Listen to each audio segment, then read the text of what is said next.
Hello guys, in this video I'm going to show you how to add an account to your Pinterest account in the Pinterest app. But before that, don't forget to subscribe and leave a comment down below, because at 10,000 subscribers I'm going to show you my whole YouTube revenue statistics and growth strategy.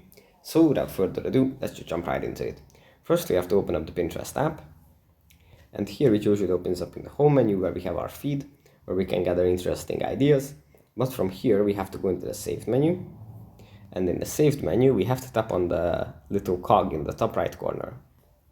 Here in this pop-up list, we tap on settings. And in settings, we scroll down a bit and find the add account option.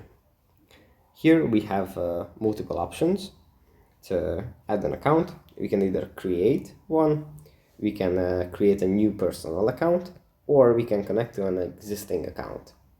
And we can choose one of the options and then proceed by filling in the needed credentials. So that's pretty much it for this video. Hope it was helpful for you guys, and I'll see you in the next one.